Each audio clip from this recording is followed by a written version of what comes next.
Well, the Russian invasion of Ukraine has entered its sixth day, with Russia escalating its bombardment.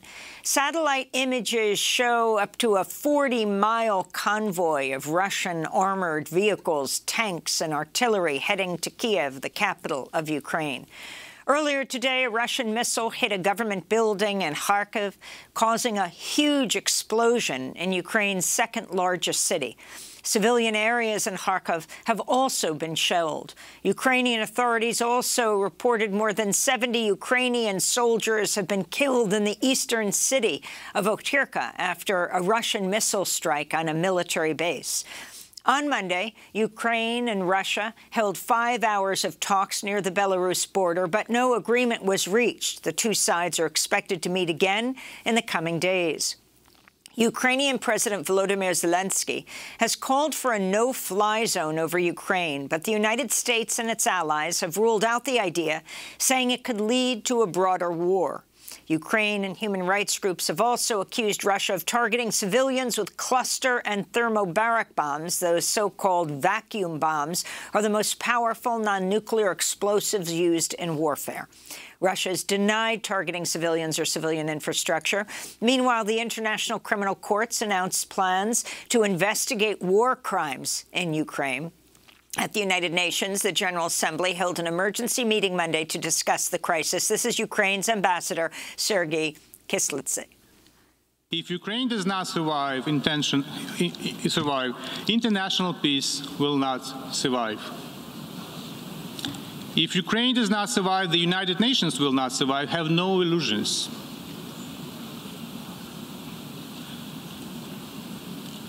If Ukraine does not survive, we cannot be surprised if democracy fails next. Now we can save Ukraine, save the United Nations, save democracy, and defend the values we believe in. And just before we went to broadcast, the Ukrainian President, Volodymyr Zelensky, addressed the European Parliament by video. At the end, the Parliament gave him a standing ovation. We go now to Kyiv, where we're joined by Yurii Sheliazhenko. He is the Executive Secretary of the Ukrainian Pacifist Movement and a board member of the European Bureau of Conscientious Objection. Yurii is also a member of the board of directors at World Beyond War and a research associate at Kharkiv University in Kyiv. Yurii Sheliazhenko, welcome back to Democracy Now! We spoke to you just before the Russian invasion. Can you talk about what's happening on the ground right now and what you are calling for as a pacifist? Good day. Thank you for balanced journalism and covering peace process, a part of pains and passions of war. Military polarization between the East and West went too far, with reckless military operations, NATO expansion, Russian invasion to Ukraine and nuclear threats to world, militarization of Ukraine, with exclusion of Russia from international institutions and expulsions of Russian diplomats, literally pushing Putin from diplomacy to escalation of war.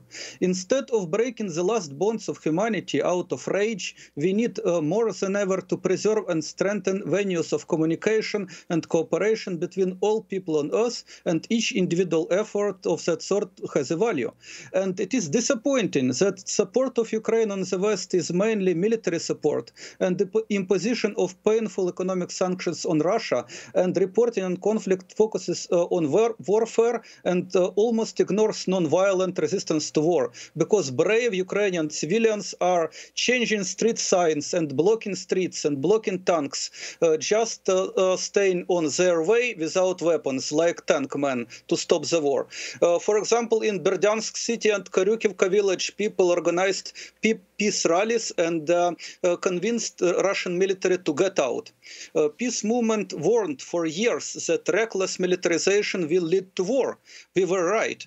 We prepared many people for peaceful dispute resolution resolution for non-violent resistance to aggression. We uphold human rights, universal obligations to help refugees. It helps now and gives hope for peaceful solution which exist always.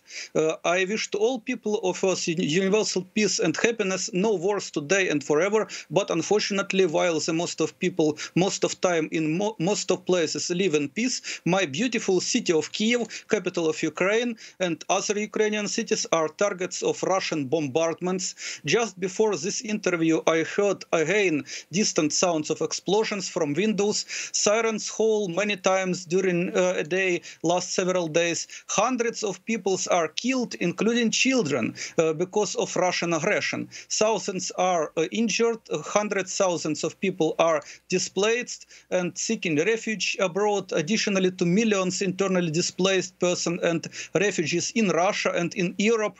After 8 years of war between Ukrainian government and Russia-backed separatists in Donbass, all males in the age from 18 to 60 are restricted in freedom of movement abroad and called to participate in war effort without exceptions to conscientious objector to military service, and those who are fleeing from war too.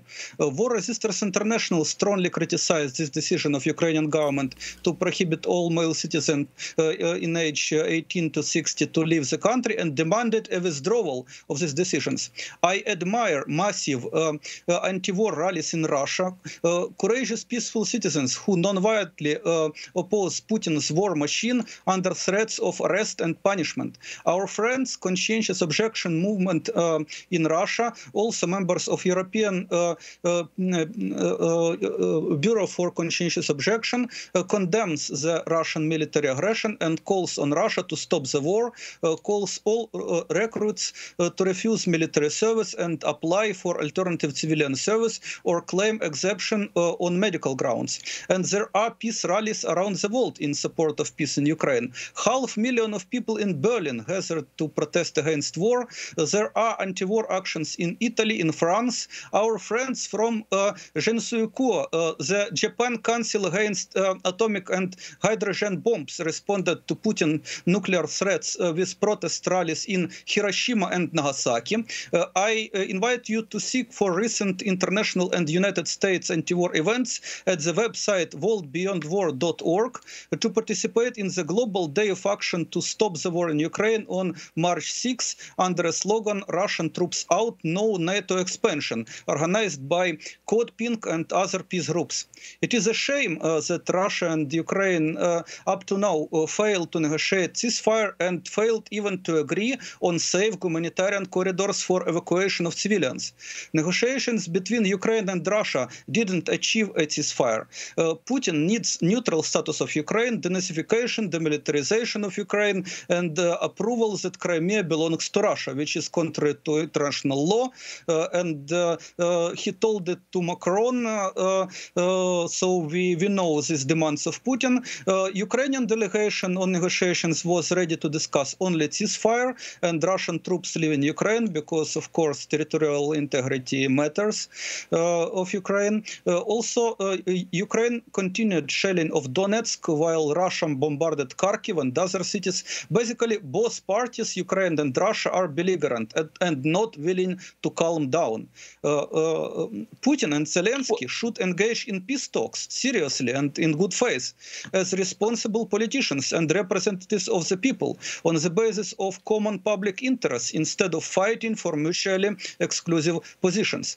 I hope that Yurii Sheliazhenko, I wanted to ask you, you mentioned President Zelensky. He's being hailed in many of the Western media as a hero since the invasion. What is your assessment of how President Zelensky has been functioning in this crisis? President Zelensky is totally surrendered to war machine. He pursues military solution and he fails to call Putin and ask directly to stop the war. And I hope that with the help of all people in the world telling the truth to the power, demanding to stop shooting and start talking, aiding those who need it, and investing into the peace culture and education for non-violent citizenship, we could together build a better world without armies and borders, a world where truth and love are great powers embracing East and West. I believe that non-violence is a more effective and progressive tool for global governance, social and environmental justice. The delusions about systemic violence and war as panacea, a miraculous solution for all social problems, are false. The sanctions which the West and the East are imposing on each other as a result of battle for control over Ukraine between the United States and Russia may weaken, but will not split the global market of ideas, labor, goods, and finances. So the global market will inevitably find a way to satisfy its need in global government. Question is how civilized and how democratic will be the future global government. And military alliances aimed to uphold absolute sovereignty are promoting despotism rather than democracy. When NATO members provide military aid to support sovereignty of Ukrainian government, or when Russia sends troops to fight for self-proclaimed sovereignty of Donetsk and Luhansk separatists, you should remember that unchecked sovereignty means bloodshed, and sovereignty is definitely not democratic value. All democracies emerged from resistance to bloodthirsty sovereigns, individual and collective. War profiteers of the West are the same threat to democracy as the authoritarian rulers of the East, and their attempts to divide and rule the earth are essentially similar. NATO should step back from conflict around Ukraine, escalated by its support to war effort and aspirations of membership of Ukrainian government. And ideally, NATO should dissolve or transform into alliance of disarmament instead of military alliance. Let me ask you something, Yurii. We just got this word in. You know, Zelensky has just addressed by video the European Parliament. They gave him a standing ovation after, and the European Parliament has just approved Ukraine's application to join the European Union. What is your response to that? I feel proud for my country that we are joined to Alliance of Western Democracies, European Union, which is a peaceful union, and I hope that whole the world in the future will be peaceful union. But unfortunately, European Union as well as Ukraine have a similar problem of militarization. And it looks like a dystopian Ministry of Peace in Orwell's novel 1984, when European Peace Facility provides military assistance to Ukraine, but there is almost absent assistance to non-violent solution to current crisis and to demilitarization. I hope, of course, Ukraine belongs to Europe. Ukraine is a democratic country, and it is great that Ukrainian application to join the European Union is approved. But I think that this consolidation of West should not be consolidation against so-called enemy, against the East. East and West should find peaceful reconciliation and should pursue global governance, unity of all people in the world without armies and borders. This consolidation of West should not lead to war against East. East and West should be friends and live peacefully and demilitarize. And of course, the treaty on the prohibition of nuclear weapons is one of venues of of total demilitarization, which we are needed desperately. You know, now we have a problem of archaic governance based on sovereignty of nation states. When, for example, when Ukraine prohibits many citizens to participate in public life speaking Russian, it seems like normal. It seems like sovereignty. It is not, of course. It is not just cause for invasion and military aggression, of course, as Putin claims, but it is not right. And of course, the West many time ago should say to Ukraine that human rights is a very important value, and freedom of expression, including linguistic rights, are matter, and representation of pro-Russian people, Russian-speaking people in political life is important thing, and oppression of culture of our neighbor and their diaspora in Ukraine, of course, will infuriate Kremlin, and it infuriated, and indeed this crisis should be de-escalated, not escalated, and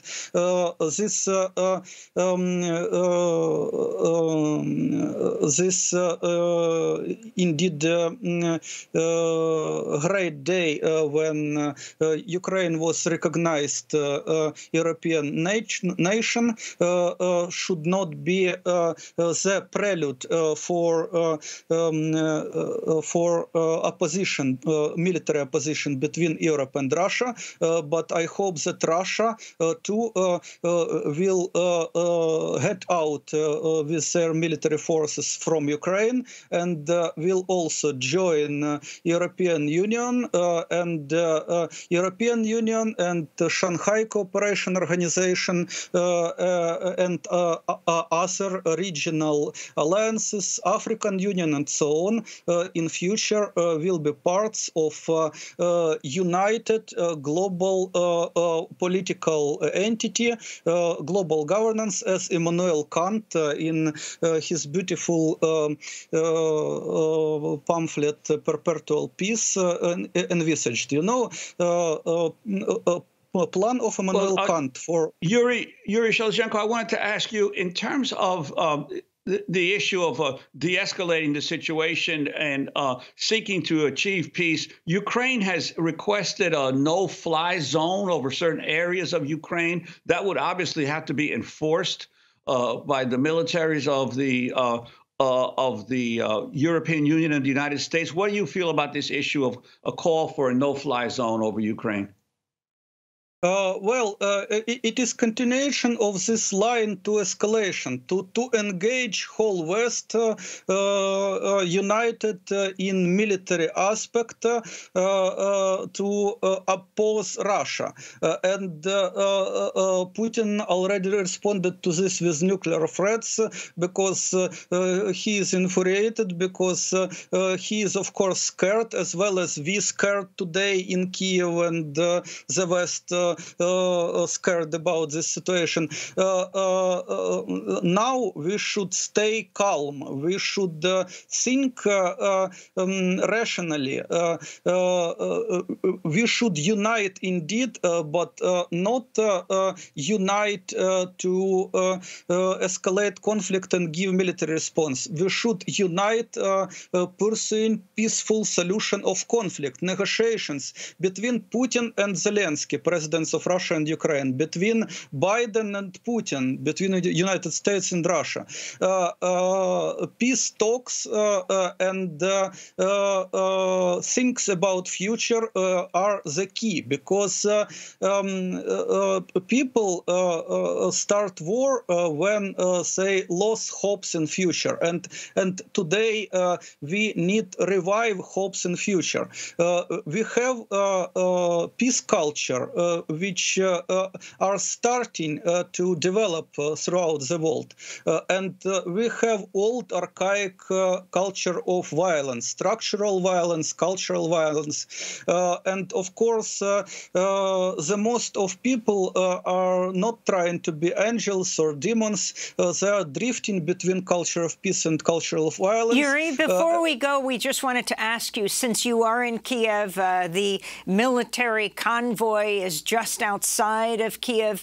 Are you planning to leave like so many Ukrainians have tried to leave and have left, something like estimates of 500,000 Ukrainians over the borders into Poland, Romania, and other places, or are you staying put? As I said, there is no safe humanitarian corridors agreed by Russia and Ukraine for living civilians. It is one of failures in negotiations. And as I said, our government thinks that all males should participate in war efforts and blatantly violates human right to conscientious objection to military service. So it is no way for pacifists to flee, and I stay with peaceful Ukraine here, and I hope that peaceful Ukraine will not be destroyed by this polarized, militarized world. Yurii Sheliazhenko, we want to thank you so much for being with us. Yes, males between the ages of 18 and 60 are not allowed to leave Ukraine. Yurii is the Executive Secretary of the Ukrainian Pacifist Movement, board member of the European Bureau for Conscientious Objection, also member of the Board of Directors at World Beyond War and Research Associate at Kroc University in Kyiv, Ukraine. Coming up, we look at the roots of the crisis in Ukraine. We'll be joined by Andrew Coburn of Harper's Magazine and Yale University professor Timothy Snyder. Stay with us.